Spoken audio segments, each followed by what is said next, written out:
Hey everybody, Sammy Thunder here. Welcome back to the channel. Last night, we saw a big sale that got a lot of attention in the hobby. A 1954 Stahl-Meyer in a PSA 1 of Willie Mays just sold for $9,101. What makes this so eye-opening is that the very same card sold back in August of 2022 went for $2,220. That's a jump of over 4 times in less than 3 years. Now, this might just be a one-off. We'll talk about that. But I thought this would be the perfect time to dive deeper into the 1954 Stahl-Meyer set. And if you noticed, I'm wearing my Stahl-Meyer t-shirt, made for me by my buddy Scott of Reindeer Studios. Couldn't think of a better occasion to break it out. We'll look at what makes this set unique, some recent sales of some other Hall of Famers, and what this maze might mean moving forward.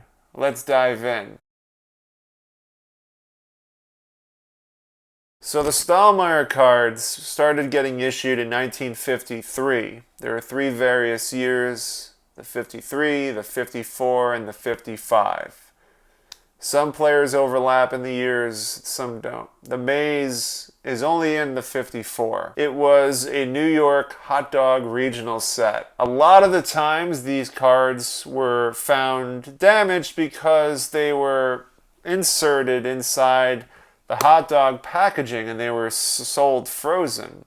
So a lot of the times you defrost it and you would end up getting a lot of the juices and the stains and the creases and loss, paper loss and so forth. So while majority are probably low grade, there are some high grades that probably just never were inserted into the packaging and were just left in the factory. And those are considered the unicorns of this set, of the hobby in general. The checklist of players are loaded with stars.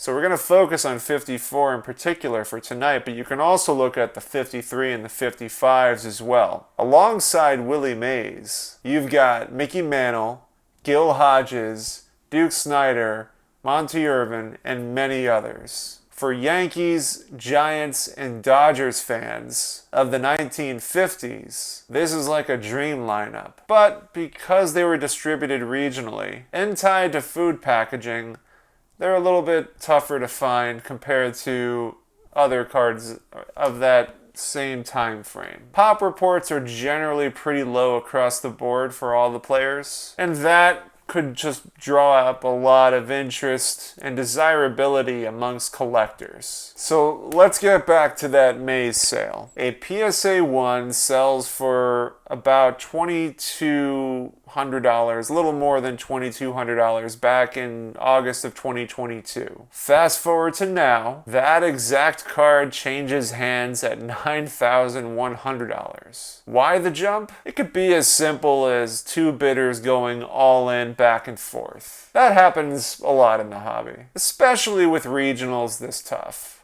They don't surface that much, especially the low grades, they just don't surface that much. Another factor is that collectors are shifting attention beyond the standard Topps issues. Cards like these stand out because of their story and the toughness in getting them. But one sale doesn't always equal a new market level. Don't get me wrong. It's definitely eye-catching, but we need more maze results to know if this is a true reset or just a one-off. To get a better sense of this set, let's check out how other Hall of Famers have done recently. First one is Mickey Mantle. PSA 1 sold in December of 2024 for $5,640. That's a low-grade example, commanding strong money, proving Mantle is still the anchor of this set. Number 2, Duke Snider. In February 2025, an SGC1 sold for $425. Much more modest, but still solid. considering how rare these surface. Number 3, Gil Hodges. In May of 2025, a PSA 1 sold for $362. Hodges doesn't bring Mantle or Mays money, but for Brooklyn collectors, these are highly desirable. And finally, Monte Irvin. In February 2025, an SGC 1 sold for $191. That's entry level compared to the others, but again, the toughness factor of these cards keeps even the lowest graded examples moving. So, across the board, we're seeing a range from just under $200 to nearly $6,000, with Mantle and Mays far outpacing the rest. What does this all tell us? First, sales are incredibly thin. You might only see a handful of public results per year for this entire set. That makes it tough to draw long-term pricing charts. Second, condition rules everything. These were hot dog pack inserts. They're almost always stained or creased. A clean copy can double or triple expectations, even in the same grade. Third, Mantle and Mays are in a completely different lane. Their prices have stretched far beyond the rest, and anytime one shows up, it grabs attention.